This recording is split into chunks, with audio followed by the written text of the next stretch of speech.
আসসালামু আলাইকুম প্রিয় শিক্ষার্থী বন্ধুরা, আপনারা কেমন আছেন? আশা করি সবাই ভালো আছেন। গত লেকচার 9-এ আমি আলোচনা করেছিলাম কোয়েক্সিয়াল পেয়ার কেবল এবং ট্রু স্টেট পেয়ার কেবল নিয়ে। আজকে আমি আলোচনা করব খুবই গুরুত্বপূর্ণ টপিকস অপটিক্যাল ফাইবার নিয়ে। অপটিক্যাল ফাইবার খুবই গুরুত্বপূর্ণ একটি টপিকস। আশা করি আপনারা ভিডিওটি টেনে না দেখে সম্পূর্ণই দেখবেন। আর যদি ভালো লেগে থাকে অবশ্যই সাবস্ক্রাইব করবেন। তো বন্ধুরা, আমরা আমাদের আলোচনায় ফিরে আসি। অপটিক্যাল ফাইবার কি? খুব সহজে বলতে গেলে বলা যায় এটি একটি অত্যন্ত সরু এবং এক ধরনের কাচের তন্তু। অপটিক্যাল ফাইবার হলো কাঁচ অথবা প্লাস্টিক দ্বারা তৈরি এমন একটি আবদ্ধ মাধ্যম যার মধ্য দিয়ে আলোকের অনেক দূর পর্যন্ত পরিবহন করা যায়।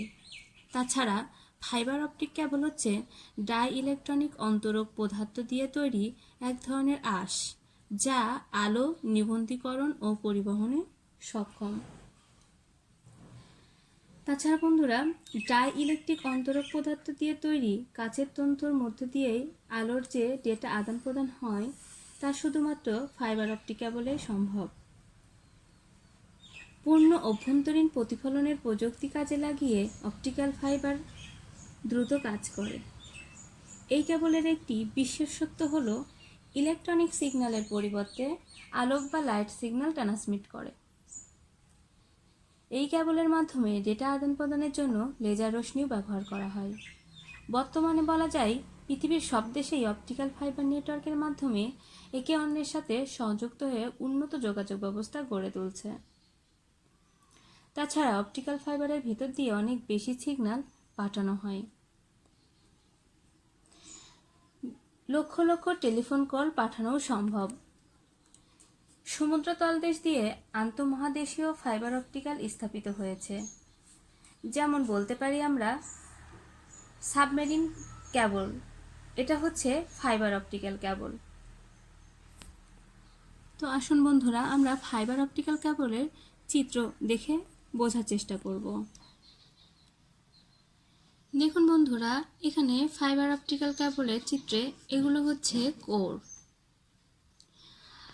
আর দ্বিতীয় হচ্ছে ক্লাডিং। 3 নম্বরে যে কোডটা রয়েছে সেটি হচ্ছে কোটিং, 4 হচ্ছে স্ট্রেংথ, আর এটা একটি প্লাস্টিক জ্যাকেট। তো বন্ধুরা, ফাইবার অপটিক কেবলের গঠন রয়েছে, তার 3টি স্তর রয়েছে প্রধানত। 1 হচ্ছে কোর, 2 হচ্ছে ক্লাডিং, আর 3 হচ্ছে জ্যাকেট। কোর হলো সবচেয়ে ভিতরের স্তর, যার মধ্য দিয়েই আলোক সিগন্যাল সঞ্চালন করে। তবে এটি কোরের ব্যাস হতে পারে 8 থেকে 100 মাইক্রোমিটার পর্যন্ত। আর ক্লাডিং হচ্ছে কোরকে ঘিরে থাকা বাইরের স্তরটি হচ্ছে ক্লাডিং, যা কাচের তৈরি। ক্লাডিংয়ের ব্যাস 125 মাইক্রোমিটার। জ্যাকেট ফাইবার অপটিক তারকে ঘর্ষণ, মরিচা এবং জলীয় বাষ্প থেকে জ্যাকেটই রক্ষা করে। তাই প্রতিটি ক্লাডিংয়ের উপর প্লাস্টিক দিয়ে মোড়ানো আবরণটিকেই জ্যাকেট বলা হয়। অপটিক্যাল ফাইবারের কিছু বৈশিষ্ট্য রয়েছে। 1 হচ্ছে সহজ প্রক্রিয়াকরণ, অপটিক্যাল ফাইবার রাসায়নিক নিষ্ক্রিয়তা। 3 হচ্ছে অত্যাধিক উচ্চ গতিতে ডেটা ট্রান্সমিট করতে পারে। 4 অপটিক্যাল ফাইবার খুবই স্বচ্ছ। 5 ইলেকট্রিক্যাল সিগন্যালের পরিবর্তে আলোক সিগন্যাল ট্রান্সমিট করে। 6 শক্তির অপচয় কম হয়। বিদ্যুৎ চৌম্বক প্রভাব হতে মুক্ত। এছাড়াও রয়েছে একাধিক তথ্য প্রেরণ করা যায় অপটিক্যাল ফাইবারের মাধ্যমে। এর গতি আলোর গতির সমান। শক্তির অপচয় হয় না বললেই চলে।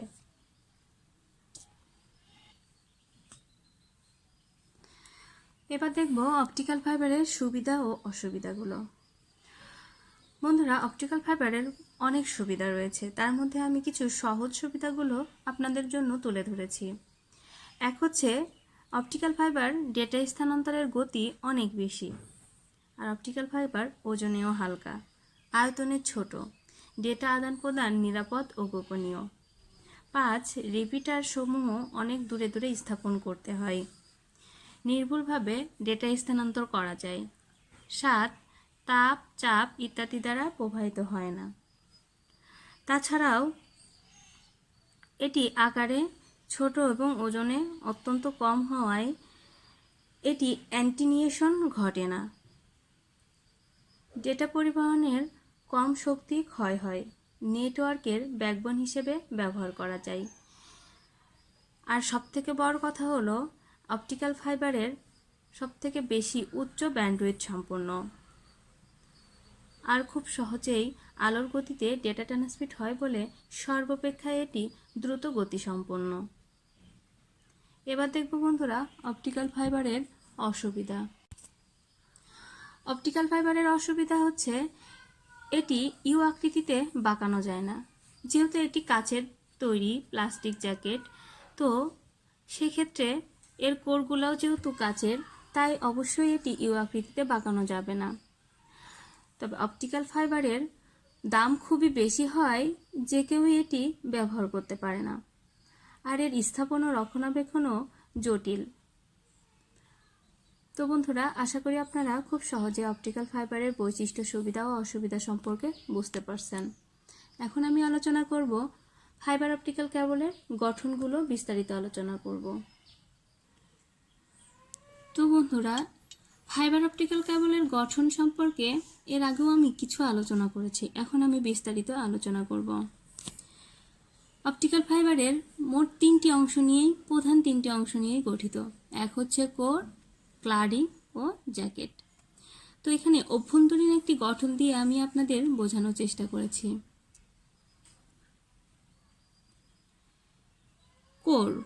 কোরটাকে আমি একটা বেগুনি কালারের রঙে আবৃত করেছি, ক্লাডিংটাকে একটা সবুজ রঙে আবৃত করেছি, আর জ্যাকেটটাকে কালো রঙে আবৃত করেছি। মূলত কোর হচ্ছে সবচেয়ে ভিতরের অংশ, যা কাঁচ বা প্লাস্টিক দ্বারা তৈরি, আর কোরের ব্যাস 8 থেকে 100 মাইক্রোমিটার পর্যন্ত হয়ে থাকে। কোরের প্রধান কাজ আলোক সিগন্যালের সঞ্চালন করা। এর প্রতিসরাঙ্ক খুবই বেশি।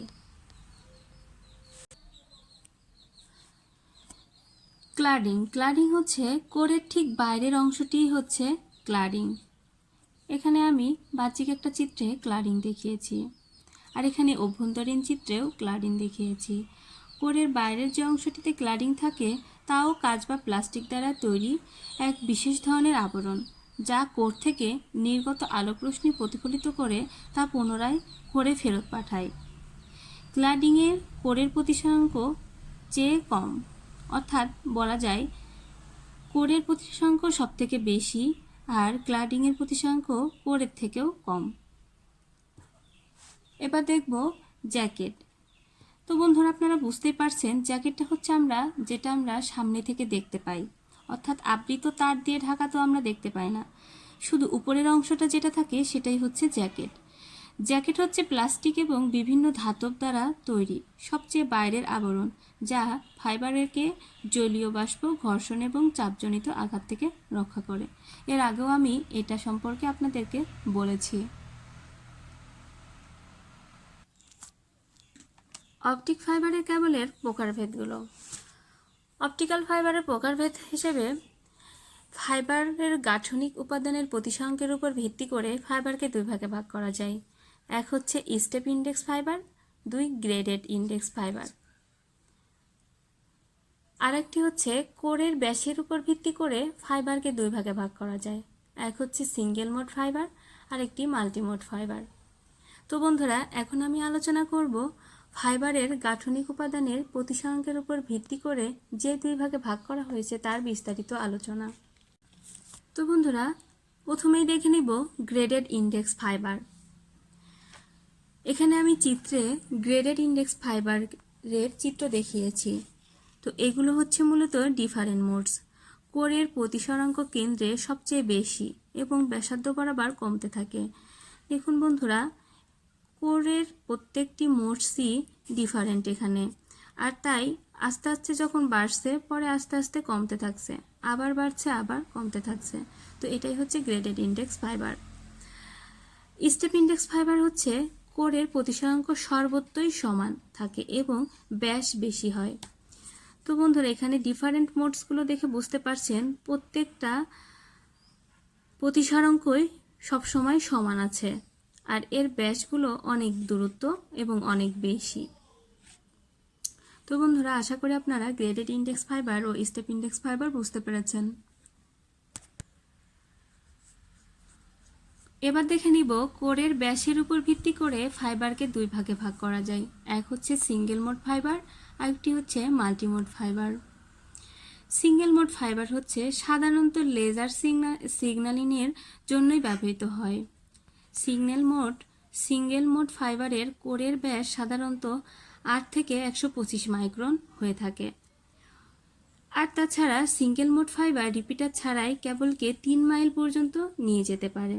তো বন্ধুরা, আমি এখানে সিঙ্গেল মোড ফাইবার দেখিয়ে আপনাদের বোঝানোর চেষ্টা করছি আসলে সিঙ্গেল মোড ফাইবারটা কি। এবার দেখে নিব মাল্টিমোড ফাইবার। মাল্টিমোড ফাইবার হচ্ছে স্টেপ ইন্ডেক্স মাল্টিমোড ফাইবারের কোরের মধ্য দিয়ে আলোক রশ্মি পূর্ণ অভ্যন্তরীণ প্রতিফলনের নিয়ম অনুযায়ী প্রবাহিত হয়। তো বন্ধুরা, খুব সহজেই আমি আপনাদের একটি চিত্র দিয়ে বোঝানোর চেষ্টা করছি মাল্টিমোড ফাইবারটা কি। দেখুন বন্ধুরা, স্টেপ ইন্ডেক্সের মতোই মাল্টিমোড ফাইবারটি কোরের মধ্য দিয়ে আলোক রশ্মির পূর্ণ অভ্যন্তরীণ প্রতিফলন ঘটাচ্ছে। তো আশা করি বন্ধুরা আপনারা সিঙ্গেল মোড ফাইবার ও মাল্টিমোড ফাইবার বুঝতে পেরেছেন। এবার দেখে নিব টেলিফোন কেবল। সাধারণত টেলিফোনের ডিজিটাল সংকেত পাঠানোর গতিবেগ 1.2 kbps থেকে 5-6 kbps পর্যন্ত। টেলিফোন লাইনকে মূলত দুই ভাগে ভাগ করা যায়, list line, dial up line. তো বন্ধুরা, এবার দেখে নিব লিস্ট লাইন কি এবং ডায়াল আপ লাইন কি। টেলিফোনে লিস্ট লাইন এবং ডায়াল আপ লাইনের খুবই গুরুত্বপূর্ণ। লিস্ট লাইন হচ্ছে কোনো প্রতিষ্ঠানের নিজস্ব ব্যবহারের টেলিফোন লাইনকে লিস্ট লাইন বলা হয়। এই ধরনের লাইনের জন্য টেলিফোন কর্তৃপক্ষ মাসিক হিসেবে পেমেন্ট দিতে হয়। এক কথায় আমরা টেলিফোনের যে বিলটা দিয়ে থাকি প্রতি মাসে, সেটি হচ্ছে লিস্ট লাইন। লিস্ট লাইনের মাধ্যমে মূলত টেলিফোনের মাসিক বিলটা আমরা পেমেন্ট করতে পারি। এবার দেখব ডায়াল আপ লাইন। ডেটা যোগাযোগের জন্য সাধারণ টেলিফোনের মতো ডায়াল আপ লাইনের ব্যবহার হয়। টেলিফোন নম্বর ডায়াল করে কম্পিউটারের সঙ্গে সংযোগ স্থাপনের মাধ্যমেই এর ডাটা স্থানান্তর করা হয়। তো বন্ধুরা, আমরা অনেক সময় টেলিফোন থেকে বিভিন্ন কম্পিউটারের সাথে সংযোগ করে বিভিন্ন ধরনের ডেটা স্থানান্তর করে থাকি। এগুলো ম্যাক্সিমামই অফিসিয়াল কাজের ক্ষেত্রেই ব্যবহার হয়। তো বন্ধুরা, খুব সহজে আমি চেষ্টা করেছি লিস্ট লাইন ও ডায়াল আপ লাইন সম্পর্কে আলোচনা করার জন্য। আশা করি আপনারা খুব ভালোভাবে বুঝতে পেরেছেন। আজকের ভিডিওটি আমি এখানেই শেষ করছি। ফাইবার অপটিক্যাল কেবল খুবই গুরুত্বপূর্ণ অংশ। তার সঙ্গে আমি কিছু আলোচনা করেছি টেলিফোন কেবল নিয়েও। আশা করি প্রতিটি ভিডিওই আপনারা সম্পূর্ণ দেখেছেন। পরবর্তী লেকচার ভিডিওতে আমি আলোচনা করব লেকচার 11তে তারবিহীন বা ওয়্যারলেস মাধ্যম বা আনগাইডেড মিডিয়া কি, এর বিস্তারিত আলোচনা। তো বন্ধুরা, আশা করি পরবর্তী ভিডিওটি দেখার জন্য আপনারা লাইক, কমেন্ট এবং সাবস্ক্রাইব করবেন, যেন প্রতিটি নতুন নতুন ভিডিও আপনাদের ইউটিউবে আপলোড হয় এবং খুব সহজে যেন আপনারা আমার আইসিটি ক্লাসগুলো বুঝতে পারেন। তো বন্ধুরা, আজকের মতো এখানেই শেষ করছি। ধন্যবাদ সবাইকে।